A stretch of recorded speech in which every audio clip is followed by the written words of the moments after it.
So next up, OPSIANOS. Okay. Which is... All right. Yeah. So this is a fun one. So originally, Nick's idea for this song, I don't know if you even remember this. I do. Was Loki. Yeah, and it was originally called Quicksilver. No, it was Fool's Gold. Fool's Gold. Okay, which, you're right. The Greek translation, it's pyrite. It was pyrite. It was Pirithous. Pirithous. Yeah, Pirithous originally. It was going to be about Loki. But then when we made Katrini, I was like, oh, well, we can't have two Norse gods, so let's think of something else. OPSIANOS, by the way, in Greek, that's Greek for obsidian, which is black crystal. Yeah, it's a black crystal. It's like magma glass or something. It's like, it's like absorbing negativity. Yeah. And I was like, bro, out of the box, what if we did something from the H.P. Lovecraft mythos? Yeah. Not a real religious myth, but like, fictitious horror myth. Yeah. Yeah.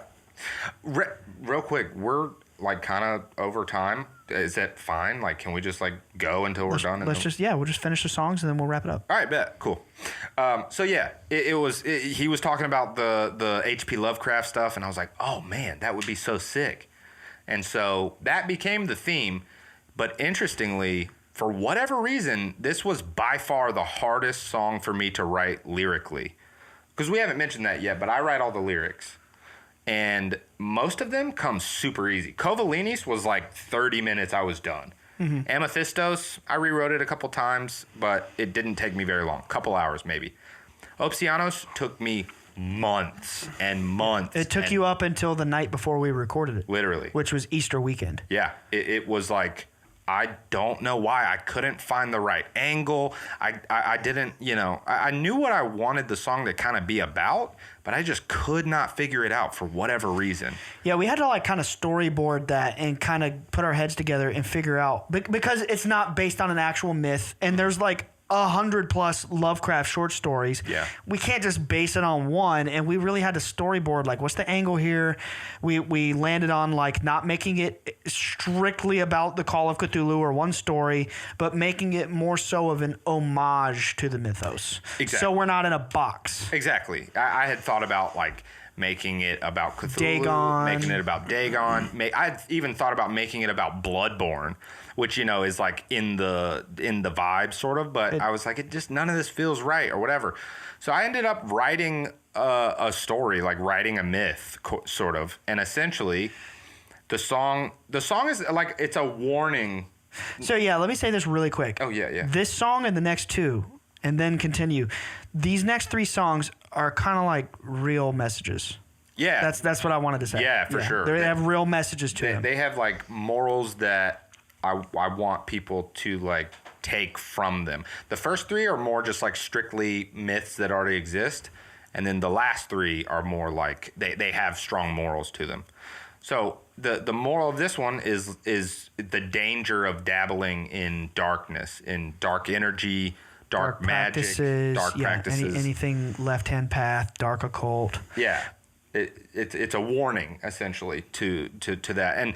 And essentially the story that I came up with is, it's like this worshiper or this like cultist, this acolyte, yeah, of some Lovecraftian entity, some Lovecraftian horror, an eldritch knight, an eldritch knight with 1,000 eyes, a cosmic god, yeah, baby. And they're a worshiper, and they've been doing this for a long time, and they've been doing the rituals, they've been doing the practices, this, that, and the other. They've seen some things, but they don't feel like they have really gotten what they ventured out to get. They thought that they would get this... Obsessed with knowledge and seeing beyond the veil. Exactly. They wanted like this proof that there's something bigger out there. Because there is no satisfaction in the darkness. It's always a lust for more. And yeah, there's never an end to it. Mm-hmm. It's endless, and it's like... No peace. There you go. Yeah. And so basically, according to the myths of like Cthulhu... Cthulhu will reemerge on Earth when the stars align in the right way. It's like a specific constellation, something to that effect. So I kind of pulled from that, and I made it like, okay, so this is happening on the day or the night of that star alignment. So they think, oh, it's time, it's going to happen or whatever. So they're at this temple, and they're performing their like ritual to welcome this entity to Earth, which like, they don't truly know the intention of this entity. They just know that they're going to come and they're going to change the world and make it what they think is better or different or whatever, unlock some new power or knowledge or something to that effect. And it's not happening. Nothing's happening. They're like doing everything they think they're supposed to do, and nothing is happening. So this person who feels that they've had so much invested in this and they've sacrificed so much and they've given so much of themselves to this and is now not seeing anything, becomes enraged and frustrated and like feels betrayed and like, they're really panicking and like, why isn't this working? Why isn't this happening? And as a last ditch effort to just really try to make something happen, they decide to make a human sacrifice. They want, because, I actually pulled this from something we talked about on a Bledsoe Said So episode, which we were just like, I think it might have been the Valentine's Day episode. I was like asking like, what's the deal with sacrifice? Like, we had a whole bit. Yeah, like we condemn sacrifice. Yeah. I was just like, why was that ever a thing?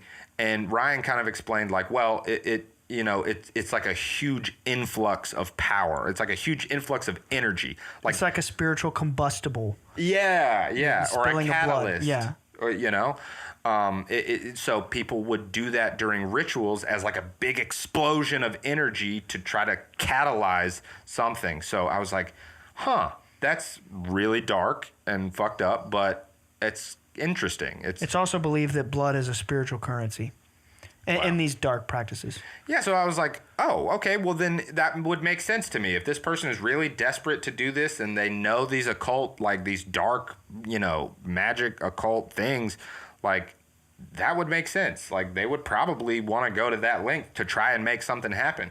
So that's where the line of the song OPSIANOS comes in. Sacrifice, plunge the knife to catalyze the summoning of an eldritch night, a cosmic guide with 1,000 eyes.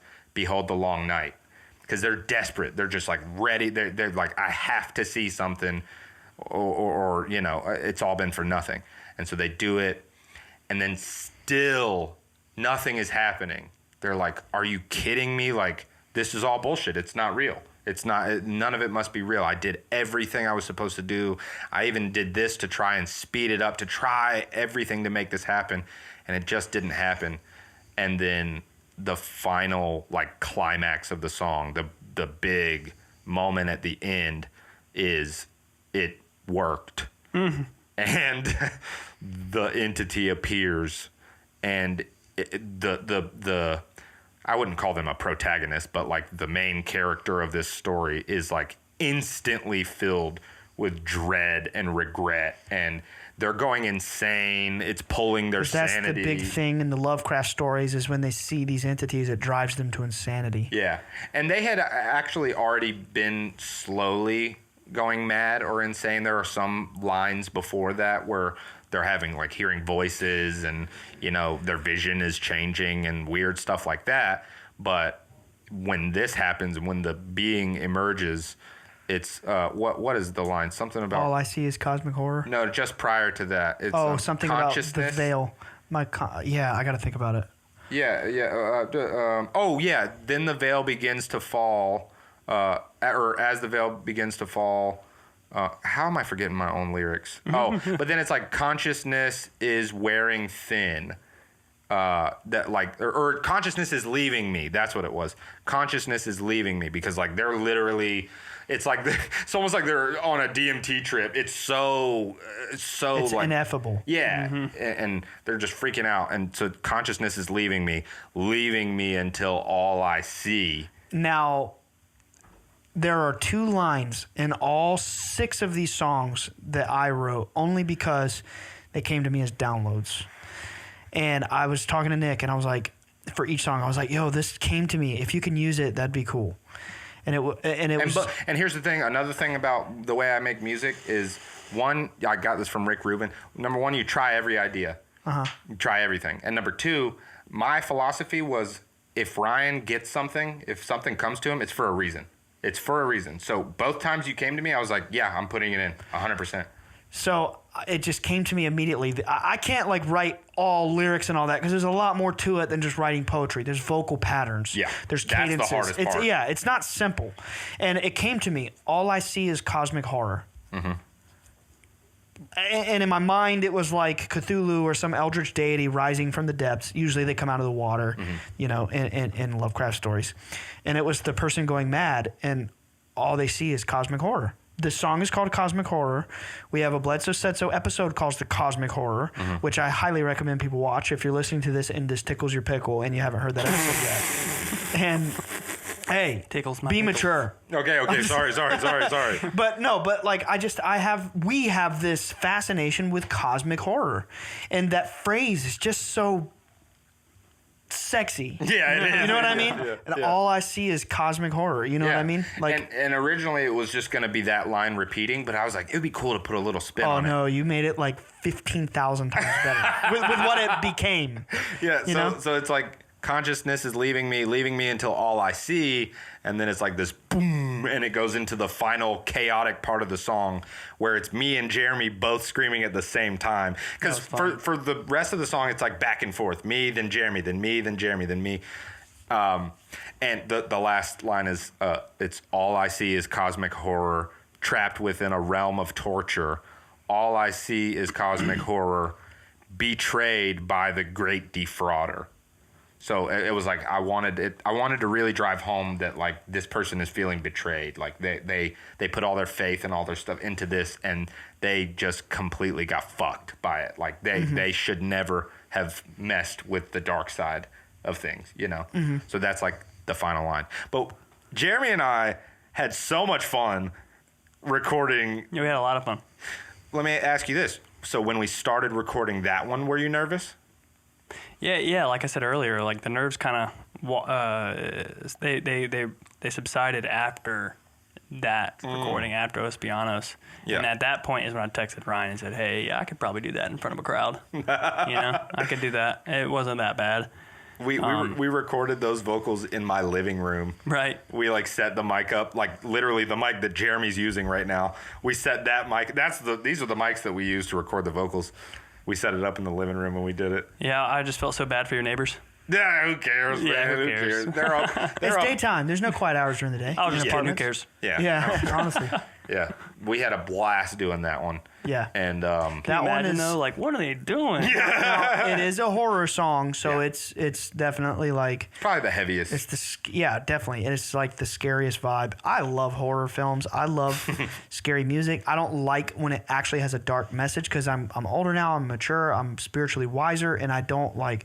I like positive, uplifting lyrics, but I like that sound, that ominous sound. You know, I'm drawn to it. That was kind why of I love horror movies. Yeah, that was kind of the whole point. Like, I knew going into this, like, none of these lyrics are going to be promoting anything dark because that's not what we're about. That could harm people's consciousness. No way. Yeah, because that's real, man. Like, what you put out to people and subconscious programming and, like, that's, I'm glad that I was like, if we're going to do a dark, scary song, it needs to be about staying away from the darkness. Right. And that's I appreciate that. Yeah. I mean, you know me, man.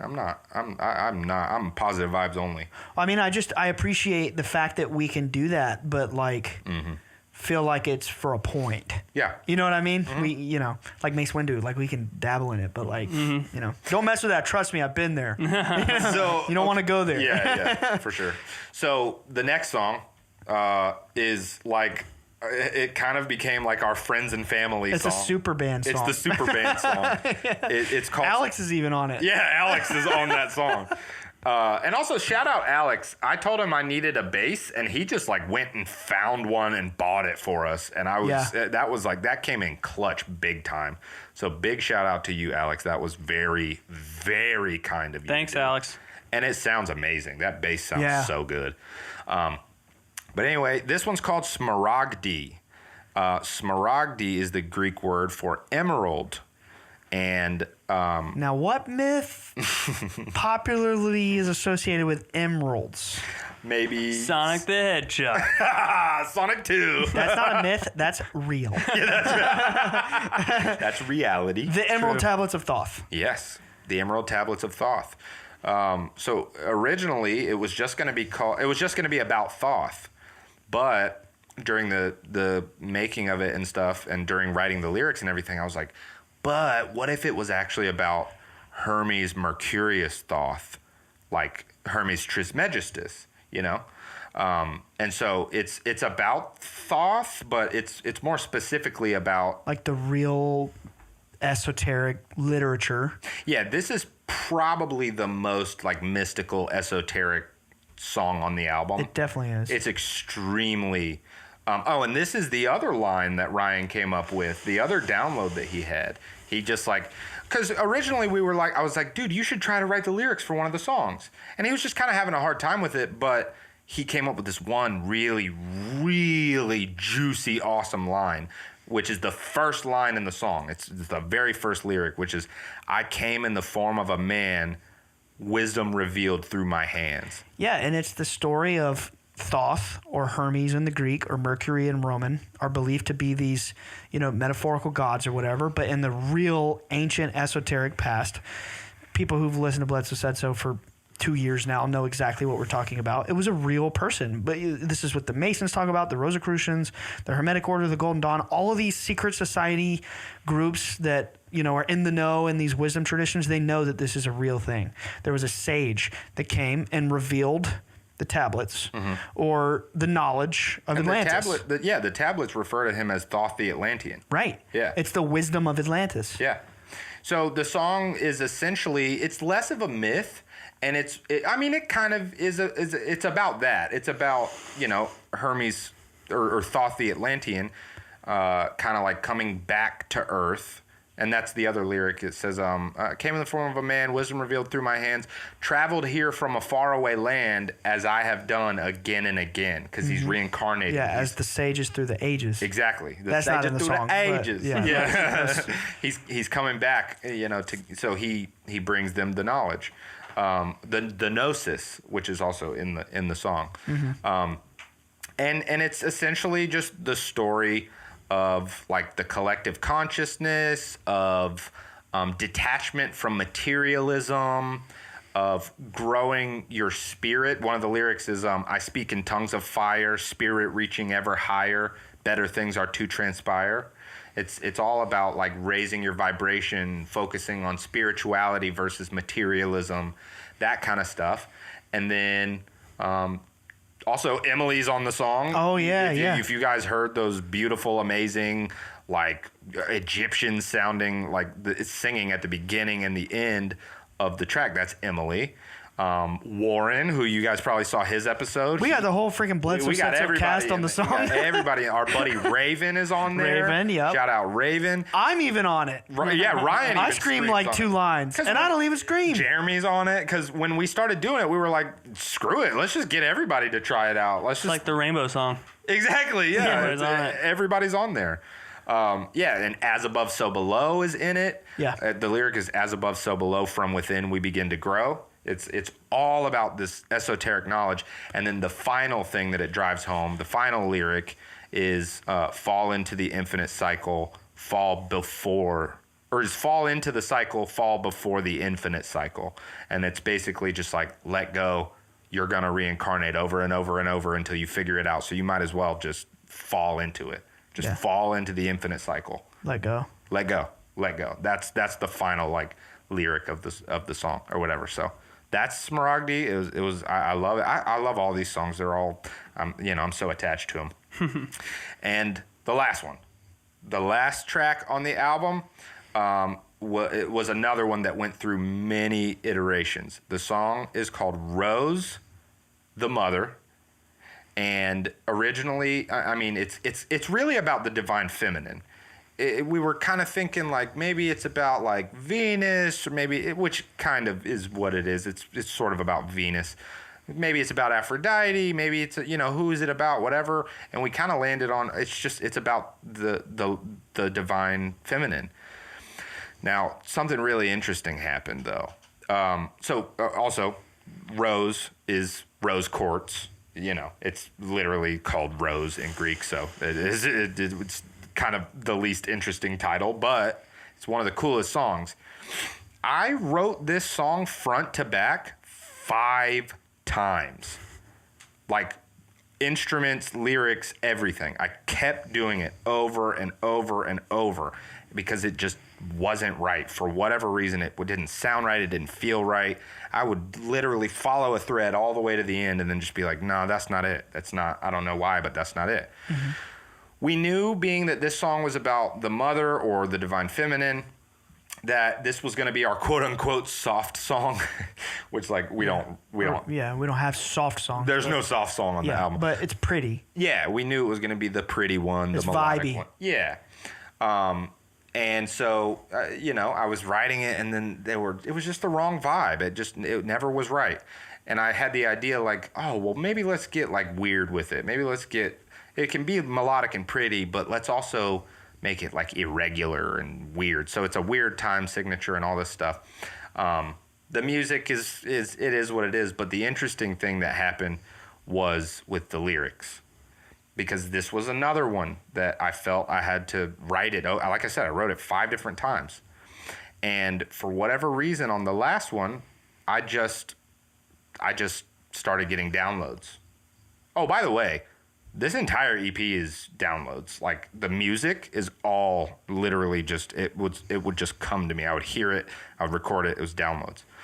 These lyrics, they just started flowing out of me, and I just wrote it, and I wrote it fairly quickly.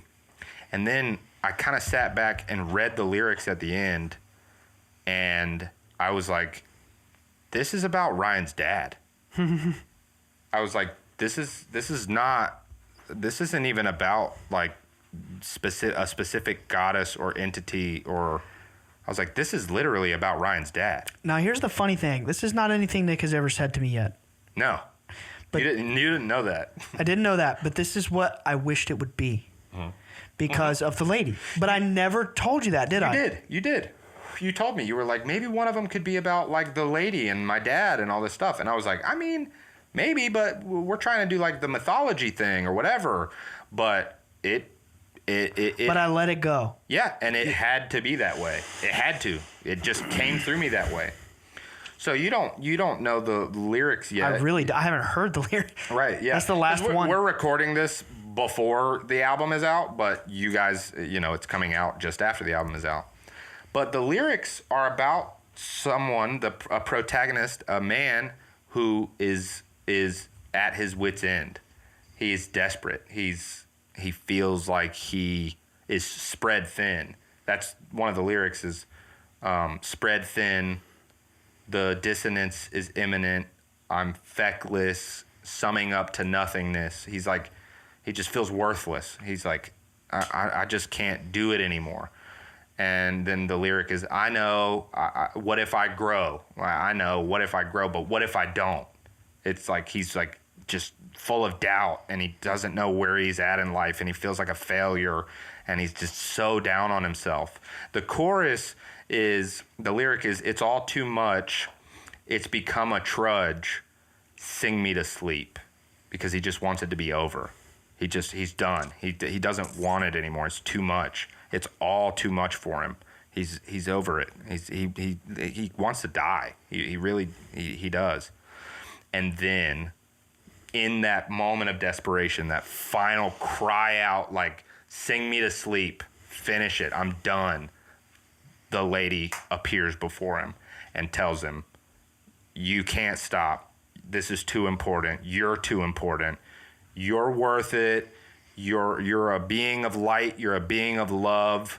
You haven't failed anything. You haven't failed at anything, because your true mission is to spread love and light. So you just keep doing what you're doing, and it's gonna work. It's going to come together. It's all gonna be fine.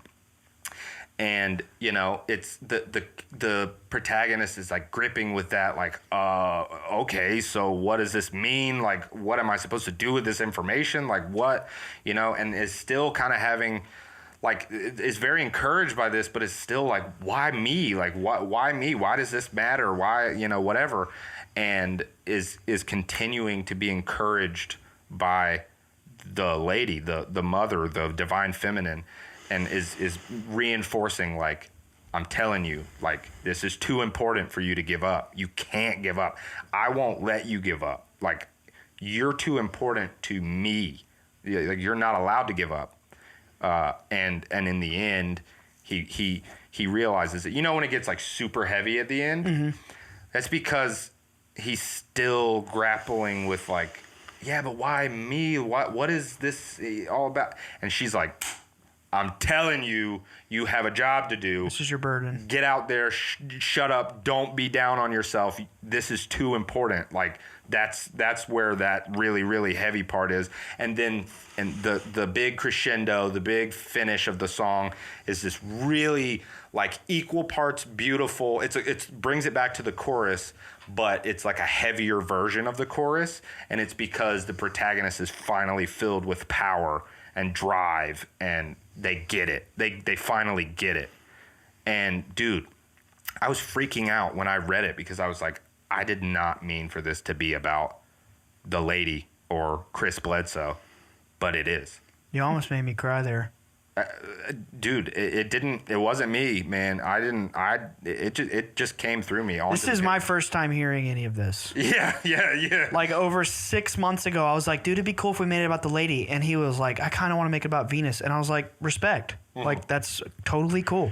Yeah. I've been saving this information for this episode. That's amazing. I'm glad you did. Yeah, I never heard now that. I really can't wait to hear the finished product now, which by the time this is out, I will. Yeah.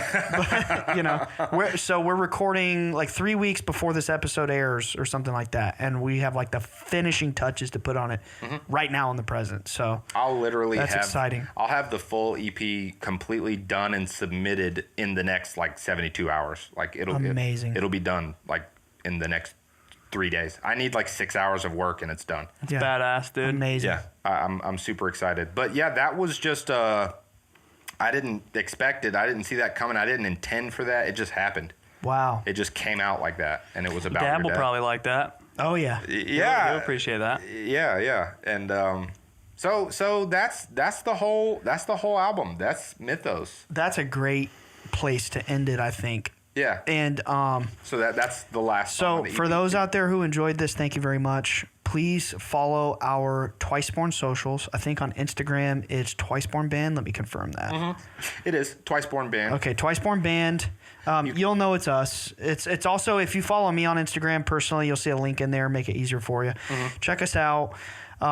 If you're not really into metal music, but you want to support us, tell your friends who are into metal music. Yeah. It's not for everybody. We know that. Of course. But it's our passion. We're not ashamed of, who we are and what we're into, and we're having fun with it. And oh yeah, this is like our passion.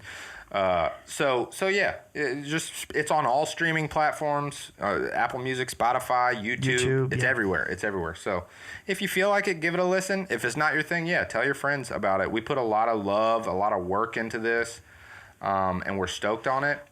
And we're about to get to work on whatever the next project is, which Mr. Jeremy Bledsoe is going to be front-manning. He's going to be taking the lead, which... That's going to be so fun because he has...